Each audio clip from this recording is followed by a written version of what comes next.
예배란 무엇인가? 계속 예배 시리즈입니다. 왜 이렇게 예배를 강조하느냐? 예배는 우리의 신앙의 모든 행위의 절정입니다.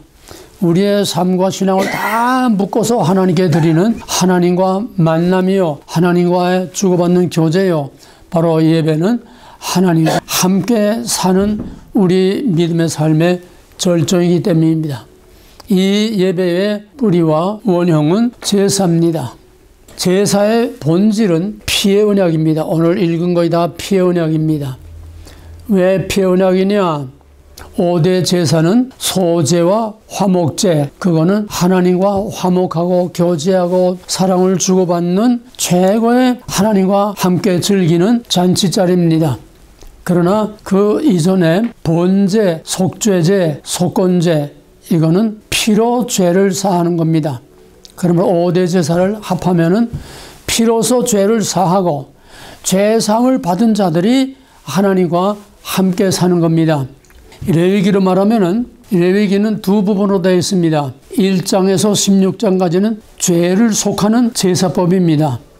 거기에 제사장들 제사하는 방법, 제물법 자상하게 1장에서 16장까지 거기에는 매일 조속으로 드리는 그런 공식 제사와 1년에 한 번 대속죄일에 대제사장이 하나님의 지성소까지 들어가서 피를 뿌리는 대속죄일로 16장까지로 제사법이 절정을 이루고 끝납니다.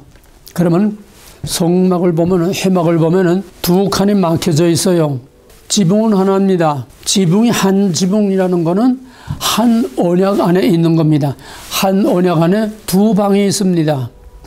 하나는 백성들의 방이고 하나는 하나님의 방입니다. 그러나 그 회막에 들어가기 전에 그 회막 앞에 번제단에서 죄를 속하고 나야 그 다음에 그 회막에 들어갈 수 있습니다. 회막에 들어갔지만은 아직도 죄가 완전히 다 사함받은 건 아닙니다. 왜? 짐승의 피는 우리를 대신할 수 없기 때문에, 그래서 속죄함을 받은 자들이 한 언약 안에 하나님과 함께 살지만은 별거를 합니다. 그리스도께서 대제사장, 대속죄일, 바로 이 마지막 절정의 대제사를 갈보리에서 한 번의 이름으로서 휘장이 찢어져서 따로따로 한 지붕 밑에, 한 언약 밑에 따로따로 살던 하나님과 그 백성이 이제는 같이 살게 되는 겁니다. 이것이 신약 예배입니다. 그래서 16장까지는 죄를 속하는 것, 16장 이후에는 어떻게 하나님과 동거할 수 있느냐, 하나님과 함께 사는 겁니다. 그래서 17장부터는 정결법입니다. 대속죄일까지의 16장까지는 원죄를 사하는 거고, 원죄를 사함받으면 하나님과 이제 하나가 되는 거예요. 그러나 아직은 완전한 것이 되지 못하기 때문에 죄사함을 받고 칸막이를 얼어버리고 한 지붕 밑에 하나님과 동거하지만은 우리는 하나님과 계속 함께 살기 위해서는 계속 속죄의 제사를 드려야 됩니다. 아침 저녁으로 속죄의 제사, 대속죄일에 또 속죄의 제사, 이거는 자범죄, 우리가 생활하면서 짓는 자범죄를 계속 짓고, 또 십계명대로 우리가 하나님과 인간과 또 인간관계와 이방인과 모든 것으로부터 구별된 삶을, 정결하고 거룩한 삶을 살려고 하는 것이 바로 성결법 17장 이후에 성결법이고, 그 다음에 28장에 오게 되면 거기에 대한 준엄한 룰을 세웁니다. 지키면 복, 버리면 심판, 그러나 돌이키면 다시 구원이라고 하는 신명기 신학으로 끝납니다. 신명기 안에 신약의 복음과 신구약 66권이 다 들어있습니다. 그래서 죄를 속하는 데는 반드시 피가 있어야 된다는 겁니다. 왜 피가 있어야 되느냐? 피 없이는 제사를 못 드리고 피 없이는 죄를 사할 수 없느냐? 이방 제사는 피가 없어요. 이방 제사는 구원도 없고 언약도 없고 그건 죄의식이 없습니다. 그냥 복만 달라고 비는 거기 때문에 피가 필요 없어요. 그러나 하나님 제사는 죄의 문제를 먼저 해결해야 하나님께 나아갈 수 있지, 죄의 문제 해결하지 않고는 하나님께 나아갈 수 없고, 또 또 하나님과 구원받은 자들이 함께 살아도 계속 날마다 회개로 날마다 죄를 씻어야 하나님과 계속 살 수 있지. 구원받았다고 해도 원죄를 사함받았다고 해도 하나님과 거룩한 삶을 살기 위해서 거룩한 삶을 살지 않고 계속 제 멋대로 살면은 그거는 광야의 수채처럼 떨어져 나가고 맙니다. 하나님이 버리는 게 아니에요. 하나님의 언약은 영원합니다. 하나님이 버리는 게 아니라 우리 스스로가 구원을 헌수작처럼 내던지는 거고 하나님은 헌수작 취급하기 때문에 우리가 버리는 거지 하나님이 절대 버리는 건 아닙니다. 이제 점점 깊이 들어갑니다. 왜 꼭 피가 있어야 되느냐? 고대 언약은 전부가 다 동서고금을 막론하고 고대 언약은 다 조주 언약입니다. 조주를 걸고 약속을 합니다. 우리 동양 전통 혼례를 보게 되면은 아주 혼례의 클라이막스가 뭔가 하면은 신랑 신부가 팔짱을 끼고 잔을 서로 오기쳐 먹입니다. 이해가 돼요? 팔짱을 끼는 거는 서로 묶는 겁니다. 결혼 묶고 그 다음에 약속이 뭐냐 하면은 잔을 서로 먹는데 자기가 자기 잔 마시는 게 아니라 잔을 서로 먹입니다. 그 잔이 뭐냐? 조주의 잔입니다. 그 잔에 한번 들어간 건 조주가 들어간 겁니다. 약속을 깨면 그게 전부 다 내게 조주가 된다는 거예요. 조주를 걸고 약속하는 겁니다. 동서고금 마찬가지입니다. 하나님과 인간과의 약속도 조주를 걸고 약속하는 겁니다. 모든 구속교리의 원 뿌리와 오리지널 씨알은 바로 먹지 말라입니다. 먹지 말라 언약입니다. 먹는 날에는 정령 죽으리라. 죽음을 걸고 약속한 것이 먹지 말랍니다. 먹는 날에는 정령 죽으리라. 먹지 않으면은 여기서 계속 이 모든 것을 내가 다 먹을 수 있다. 그러나 먹는 날에는 정령 죽으리라. 그래서 고대 언약은 다 죽음을 걸고 하는 비장한 약속입니다. 그 대표적인 것이 입다 사건 아닙니까? 입다가 소원 약속입니다. 입다가 소원했는데 그만 돌아올 때 자기를 제일 먼저 맞아주는 자를 하나님께 번제물로 드리겠다고 했는데 자기 무남동료 애동 딸이 뚜루룩 나와서 맞아주니까 아이고 하늘이 다 무너졌지만은 자기 입으로 뱉은 하나님께 한 약속을 생명을 다해서라도 지켜야 됩니다. 그래서 그 딸을 자기의 손으로 짐승처럼 잡아서 번제로 바로 오늘날 이스라엘이 왜 강하냐? 약속에 죽고 약속에 사는 겁니다. 그들은 약속이라는 것은 죽음을 걸고 하는 약속이라는 걸 이스라엘 사람들은 철저하게 알고 있습니다. 약속을 지키지 않을 바에는 차라리 죽으라는 거예요. 약속을 지키지 않으면 바로 그 저주가 내게 임한다는 겁니다. 그래서 죄를 지면은 죄의 액삭은 사망이라 범죄하는 영혼이 죽으리라. 이 대전제 하에서 이제 피는 피로 죽으면 죽음으로의 원리가 나오는 겁니다. 피 없이는 사하심이 없다는 게 바로 여기서 나오는 겁니다. 왜? 이제 창세기 9장부터 다 읽어야 되는데 그건 다 아는 내용인데 시간 관계상 읽지 않은 걸 대신 히브리서 9장으로 요약을 해서 읽은 겁니다. 창세기 8장 보게 되면은 노아가 홍수가 다 지나고 나서 왜? 홍수라는 게 뭡니까? 죄값입니다. 왜? 정령 죽으려고 했는데 죄를 졌으니까 다 죽인 거예요. 법대로 집행한 겁니다. 하나님이. 하나님의 공의 법대로 하나님이 거짓말할 수 없으니까 하나님의 법대로 정령 죽으려 해서 다 죽인 겁니다. 노아가 방주에서 내려와서 맨 처음 한 것이 바로 정결한 짐승을 잡아서 하나님께 번제로 드렸습니다. 제가 잠깐 얘기했지만은 가인과 아벨의 번제는 피가 없어요. 왜? 죄 짓기 전이기 때문에 그건 피가 없어요. 그러나 범죄한 이후에 처음으로 드린 것이 노아의 피의 희생 제사를 드렸습니다. 노아는 먹지 말라. 먹는 날엔 정령 죽으리라. 피는 피로, 생명은 생명으로 반드시 갚아야만 죄를 사함받는다는 피의 속죄의 원리를 노아는 알고 있었습니다. 이렇게 죄를 많이 졌으니까 이제는 저희들도 죄인 아닙니까? 그러니까 하나님 앞에 피가 있는 번제를 성경 역사상 처음으로 피 있는 제사를 드렸습니다.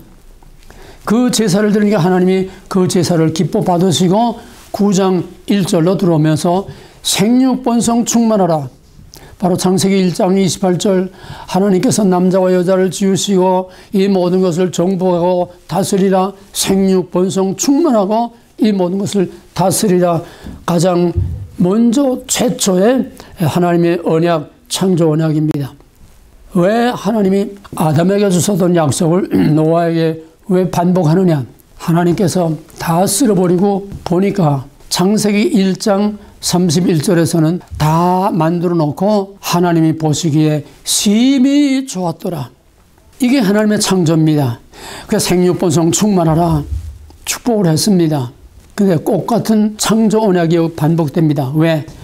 창조 이전에 흑암, 홍어,混沌이 깊은 가운데 있는 것과 같은 완전히 다 황폐하고 아무것도 없는 참담한 거예요. 그래서 심히 좋았더라가 아니라 이제는 심히 참담하다는 겁니다. 하나님 보시기에 이래서는 안 되겠다. 범죄하는 영혼이 죽으리라. 먹는 날에는 정령 죽으리라. 죄를 지면 정령 죽으리라. 그러면 생육번성 충만하라. 그래 놓고서 죄 지면 또 썰어버리고, 생육번성 충만하라. 죄 지면 또 다 죽여버리고, 맨날 파괴 건설 살리고 죽이고, 이것만 반복할 수 없는 겁니다. 그래서 아담에게 주셨던 생육번성 충만하라 제2의 창조입니다. 여기에 다시 아담과 하와에게 약속한 그 약속대로 이 온 땅을 생육번성 충만하라. 그런데 문제는 또 죄를 질 걸 뻔해요. 창세기 6장 5절에서 이 백성은 처음부터 아주 범죄한 자요, 내가 한탄을 한다. 죄를 질 걸 뻔해요. 다 쓸어버렸다고 죄가 없어진 게 아니에요. 왜? 그 종자가 또 나오니까 가인과 아벨, 여자의 우선과 뱀의 우선, 노아에게서 또 나오지 않습니까?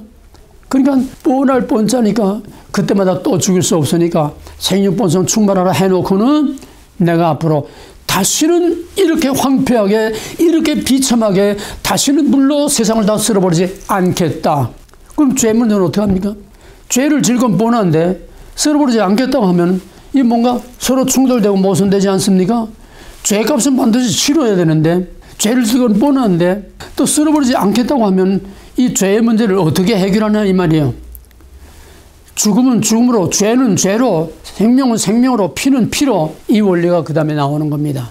창세기 9장 4절부터 이제는 너희가 워낙 아껴졌으니까 창세기 1장 31절에서는 모든 동물이나 사람이나 다 채소와 과일을 먹고 살라 우리에게 줬는데, 이제는 가인이 아벨의 피를 흘리면서부터 만물의 대표인 인간이 타락하니까 바로 그 땅도 저주를 받아 땅도 타락하고 모든 짐승들도 타락해서 짐승들도 서로 물고 뜯고 싸우고 죽이고, 그래서 가인이 내가 가다가 내가 맞아 죽을 것 같습니다. 그 죽는 거는 사람에게도 맞아 죽고 짐승도 나를 찢어 죽이겠다 이겁니다. 왜? 제가 먼저 피를 흘렸으니까 짐승도 거기서 피를 흘리게 된 거예요. 이제는 서로 죽이고 서로 죽고 서로 잡아먹는 약육강식의 세상이 가인으로부터 시작된 겁니다. 그런데 정령 죽으려 했는데 이제는 안 죽이겠다, 쓸어버리지 않겠다, 생육번성 충만하라. 그러면 죄의 문제는 이제 어떻게 해결하냐 이 말이에요. 여기서 오는 문제가 피는 피로의 법을 다시 철저하게 심어줍니다. 모든 동물을 너희들이 이제는 할 수 없으니까 모든 동물을 너의 식물로 삼아서 잡아먹어라. 그러나 피채 먹지 말라. 왜? 피는 생명이다. 피는 피로, 생명은 생명으로. 사람이 사람을 죽였으면 반드시 그 사람을 피 흘려 죽여야 되고, 짐승이 사람을 물고 죽였으면 그 짐승을 반드시 피 흘려 죽여야 되는 거다. 피는 피로의 원리, 정령 죽이려고 하는 이 죄의 원리와 심판의 원리는 그대로 살려두는 거예요.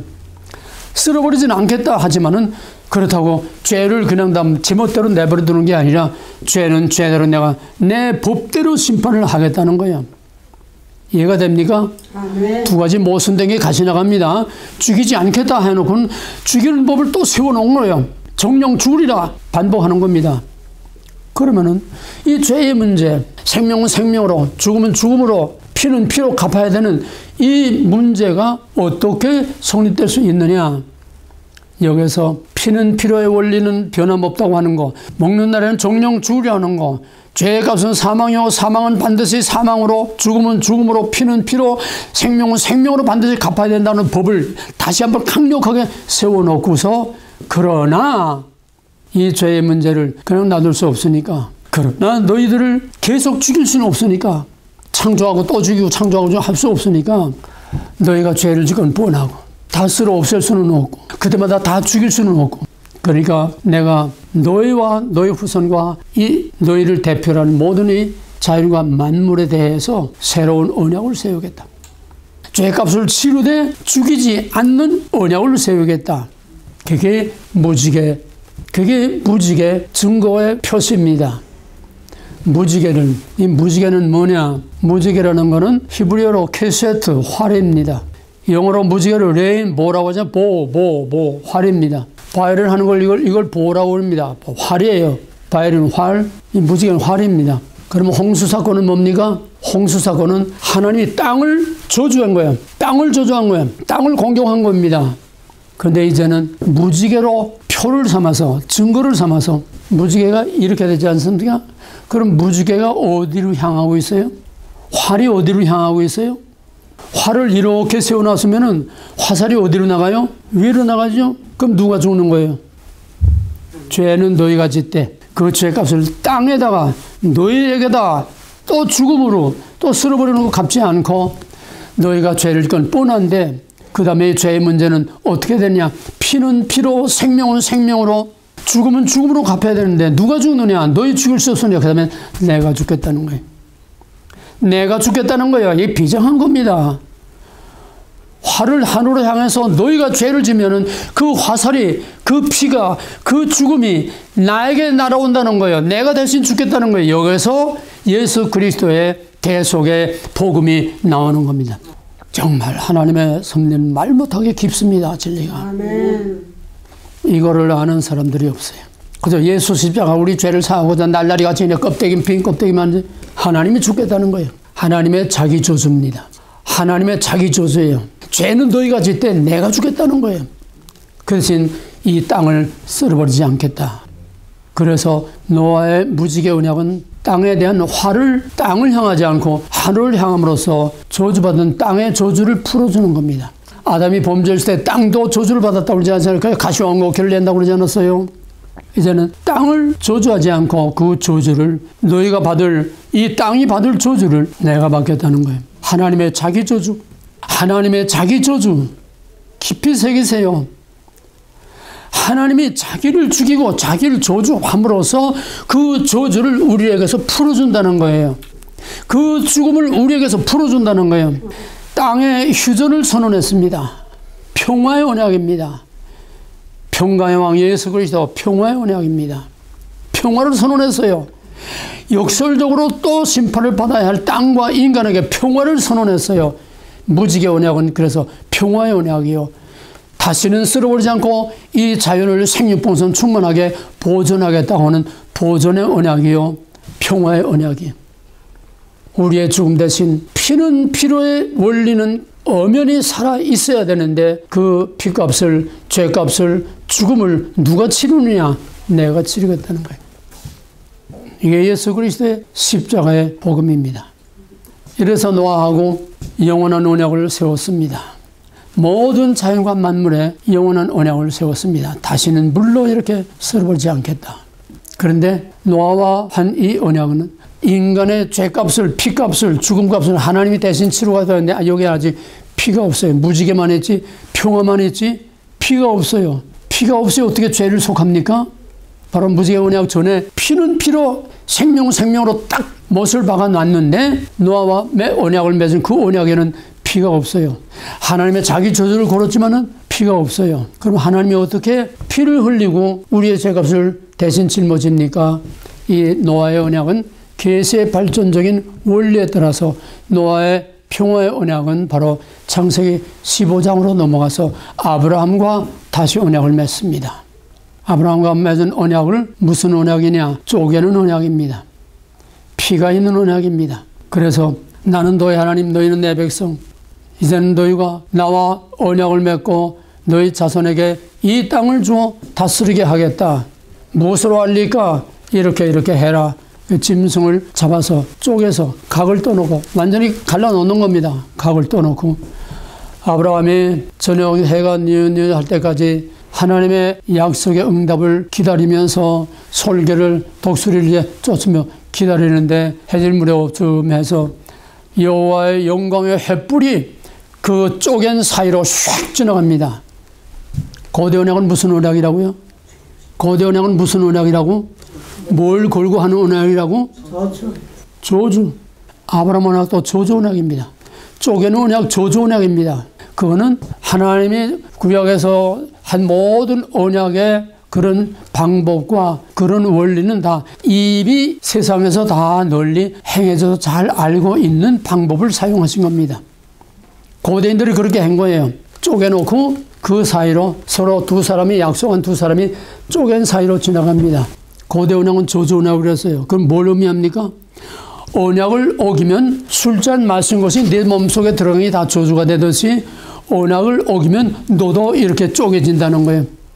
언약을 어기면 나도 이렇게 쪼개지겠습니다. 그 약속을 쪼갠 사이로 지나가는 겁니다. 근데 이게 깊이는 더 이상 못해요. 근데 여기에 야 아브라함아, 야 너도 따라와. 쌍방 언약이 같이 약속을 해야 되는 거 아니야? 그럼 또 죽여야 되죠. 그러니 아브라함은 너는 똑똑히 두 눈으로 보아라. 누가 죽을 거냐? 너희 후손이 죄를 지면은 내가 이렇게 쪼개져 죽겠다. 하나님만이 지나갔습니다. 정말 가슴이 뭉클하고 찢어지는 거예요. 하나님이 쪼개지겠다는 거예요.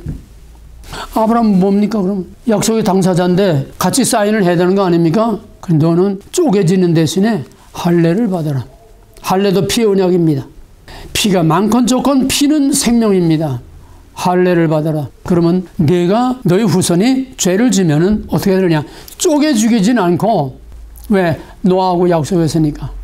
쪼개서 죽이진 않고, 쪼개 죽는 거는 내가 쪼개 죽고, 너희들이 범죄하면은 양피를 잘라 던지는 것처럼. 출애굽사장에서 모세가 애굽에 내려갈 때에 하나님이 느닷없이 모세를 죽였다니까 시보라가 잽싸게 자기 아들 게르솜의 바지를 빼고 거기서 할례를 행하고 그 양피 피 묻은 걸 모세에게 던지면서 이는 피의 남편이다. 이 피가 내 남편을 살렸다. 전부 다 피의 얘기입니다.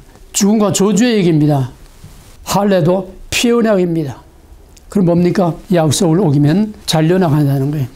피로 세운 언약에서 잘려나간다는 거예요. 그 잘려나가는 건 뭘 의미합니까?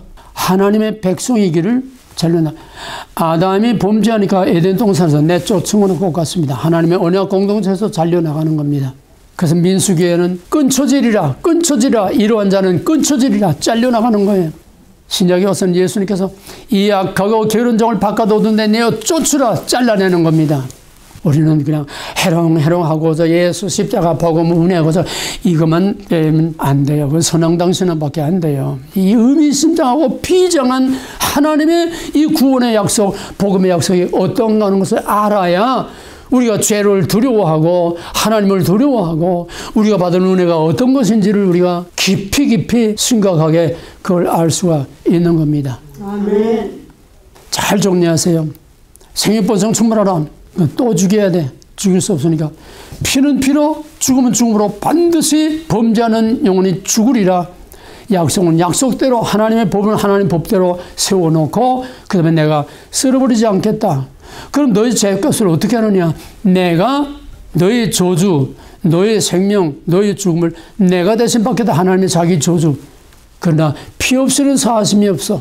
피는 피로 생명이라고 노아에게 미리 깔아놨기 때문에 그거를 아브라함의 쪼개는 언약을 통해서 죄는 피 없이는 사함을 받을 수 없다고 하는 것. 범죄하면 이렇게 쪼개져 죽는데 누가 쪼개져 죽느냐? 하나님이 쪼개져 죽겠다는 거예요. 왜? 노아에게 자기 저주를 약속했으니까 아브라함에게도 자기 저주를 피로서 약속하는 겁니다. 피로서 언약을 세우는 겁니다. 이스라엘 백성들이 애굽에서 나올 때에 6월절 어린 양의 피의 언약을 믿고 죽음을 면하고 이제 나왔죠. 피로서 세운 언약입니다. 어떻게? 양을 잡아서 핍니다. 이 피를 보는 자는 죽음의 사자가 넘어간다. 패스오버 6월절 아닙니까? 피로 세운 언약입니다. 그 피의 언약을 인해서 애굽의 모든 장자들이 다 죽는 가운데서 이스라엘 사람들은 짐승이나 사람이나 하나도 죽지 않고 패스오버 죽음을 넘어간 겁니다. 왜? 어린 양이 대신 죽었기 때문에. 그 어린 양은 뭡니까? 하나님의 자기 저주로 하나님이 죽은 것이요 장차 유월절 어린 양의 희생 제물이 된 예수 그리스도 곧 하나님의 죽음을 미리 내다보게 하는 겁니다. 그가 죽음으로 우리가 죽음을 면하고 살아나오는 겁니다. 그러나서 시내산에 와서 이제 약속을 합니다. 나는 너의 하나님, 너희는 내 백성. 십계명을 주고 약속을 하고 그 약속을 피로서 세웁니다. 12지파 대표들 청년들 하나씩 나와서 12청년이 짐승을 잡아가지고 피를 모세가 반은 백성들에게 또 반은 하나님의 제단 밑에 뿌려서 하나님과 백성이 피로서 약속을 합니다. 피의 언약입니다. 피로서 언약을 세운 겁니다. 그 다음에 그 피의 언약이 짐승의 제사법으로 계속 이어져 나갑니다. 이 다 연결되는 거예요. 노아, 아브라함, 그 다음에 언약의 피의 언약, 이 피의 언약을 그 다음에는 이걸 계속 반복해야 되기 때문에 그 다음에 짐승의 피의 희생제사, 속죄의 제사법으로 진짜 하나님이신 예수 그리스도가 죽을 때까지 하나님 죽는 대신에 짐승을 대신 죽이는 거예요. 구약제사에 짐승을 죽는 거는 하나님이 죽는 겁니다. 옛날에 처음에 사적 제사를 얘기했어요. 그거는 짐승만 죽는 게 아니라 하나님만 죽이는 게 아니라 예수만 죽이는 게 아니라 너도 그와 함께 죽는다. 죽는 대신에 우리는 물리적으로 죽는 것이 아니라 이제는 육으로 죽는 것은 예수님이 다 치렀고 이제는 우리가 영으로 죄에 대해서 영으로 우리가 죽음으로써 예수 십자가와 함께 십자가에서 예수와 함께 죽음으로써 우리는 그 죽음의 값을 다 치르게 되는 것입니다. 그래서 예수님께서 마지막 제회 만찬 자리에서 마지막 유월절 지키면서 유월절은 뭡니까? 짐승을 죽여서 피를 흘린 거지요. 하나님의 자기 저주입니다. 예수가 십자가 뭡니까? 하나님의 자기 저주입니다. 하나님이 쪼개져 죽는 겁니다. 그러면서 거기서 이것은 내 살이라 받아먹어 내가 쪼개지는 거다. 이것은 내 피, 내 생명이다. 피로서 세우는 언약이다. 시내산에서 세운 피의 언약이 이제는 예수 그리스도 하나님의 아들 곧 하나님이 죽음으로써 피로서 우리에게 다시 언약을 세운 겁니다. 그래서 예배란 다른 것이 아닌 피의 언약, 피의 제사, 피의 칼보리의 제사, 바로 피의 언약을 재확인하는 것입니다. 피로서 죄사함을 받은 데 대해서 감사해요. 또 피로서 죄를 사한다고 하는 여기에서 우리가 해결을 해야 하고 그래서 예배는 바로 피의 언약의 성취요 그 예배의 압축은 주의 만찬입니다. 피로서 세운 언약. 그래서 예배의 절정은 예배의 핵심은 바로 주의 만찬입니다. 이걸 초대교회 시대는 날마다 모일 때마다 주의 만찬을 했지만은 거기에 여러 가지 폐단이 있고 그래서 이제 바울이 그거를 시종을 해서 이제는 우리가 특별히 절기에 하는데 이거 너무 멀어요. 그래서 이제 근래에 와서는 주의 만찬을 자주 하는 이런 일들이 점점 이제 늘어나게 되었고 또 그리스도교 처치 오브 크라이스트 그리스도교라든지 이래서 매주일 주의 만찬을 합니다. 너무 자주 하니까 만찬의 그 위험과 거룩한 이 의식이 없어지니까 이걸 이제 바울이 절제하고 했는데 사실은 매 예배마다 만찬이 있어야 되는 것이요. 예배의 절정, 피 언약의 절정은 바로 피로 세운 언약을 확인하는 겁니다. 그러므로서 피로 세운 언약을 확인함으로써 바로 이 언약을 통해서 이 떡과 잔에 성령이 임재하심으로 성령 안에서 그리스도의 몸과 하나로 연합하는 것이 주의 만찬이요. 이것이 바로 예배입니다. 아멘. 피로 세운 언약입니다. 오늘 우리가 받은 구원이 뭐며 그 구원을 계속 유지 보존하는 것이 뭐며 우리가 드리는 예배가 뭐며 이것을 우리가 깊이 거기에 뿌리를 내려서 정말 의미 있는 예배, 하나님과의 언약을 지키는 예배, 하나님과의 언약을 깊이 새기면서 그 앞에서 엎드려 통에 자복하고 그 앞에 엎드려서 정말 옥합을 깬 여인과 같은 진정한 감사와 내 몸을 산 제물로 하나님께 드리는 신령과 진정으로 드리는 예배가 이루어져야 됩니다. 아멘. 정령 죽으리라. 정령 죽으리라. 거기서부터 피는 피로 쪼개는 언약. 할례. 그 다음에는 짐승. 하나님 대신 짐승이 죽는 것. 그 다음에 짐승 대신 하나님이신 그 아들 예수 그리스도께서 죽고 우리가 그와 함께 십자가에서 나를 쪼개서 같이 영적으로 죽고 다시 사는 이것이 바로 예배요, 이것이 구원이요, 이것이 세례요, 이것이 주의 만찬으로 절정을 이루어서 주의 만찬 안에 성령이 임재한 가운데 그리스도의 몸과 하나로 영적으로 연합해서 하나님과 함께 동거하게 되는, 그래서 예배는, 만찬은 바로 하나님과 함께 주고받는 교제요 천국잔치의 그림자입니다. 아멘. 기도하겠습니다.